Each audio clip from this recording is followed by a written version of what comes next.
All right, guys, at this point, you're probably pretty far along in your business where you need to know how to do a little bit of customer care and track your customers a little bit. So, what I'm going to do is show you how to pull a customer genealogy report.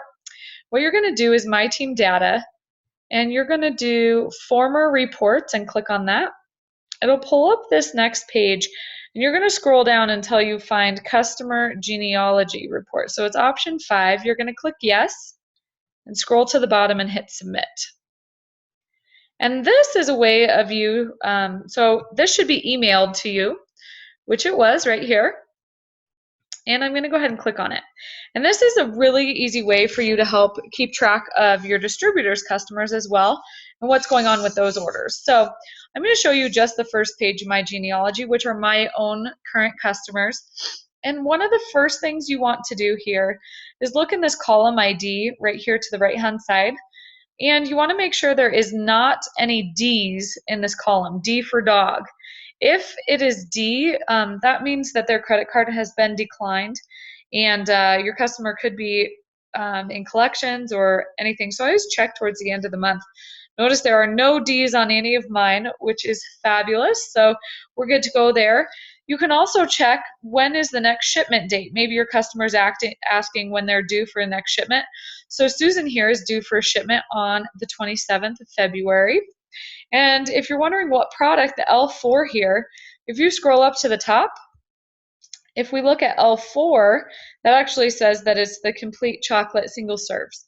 So you'll have to use that key, which is a kind of pain in the butt thing, but it still works. So anyway, another cool thing on this, when you're trying to factor in points, which you may or may not understand at this point, and if you need more in-depth analysis, please contact me or your upline.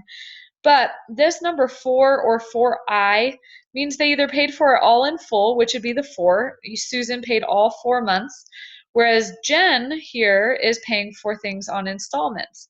So that means if you're calculating points and maybe how many points are going towards your promotion if you're sales coordinator or higher, you actually have to take this. So V1 is the vineyard blend. And typically, early on, you get what's called promotional volume for that. So Vineyard would give you 70, about 70 and a half points. When it's on installments and you're shooting for a promotion above sales coordinator, you actually have to divide that 70 by 4 because this has a little I by it. So kind of cool to calculate there. But also when you're looking to promote somebody in your organization, I'm just going to scroll to the bottom because that's where my new distributors are. I hope one day all of your genealogies look like this. But for instance, I'm going to pick, let's say Jared Barnes here.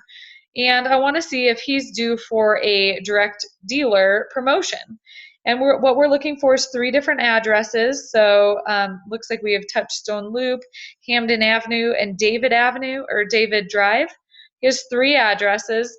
And then what you can do through the product right here is see how many points he has.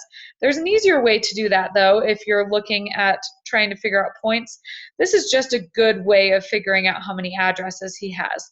So if you're looking at figuring out the points, please refer to the video that I've already done of how to track a rep and see if they're close to a promotion.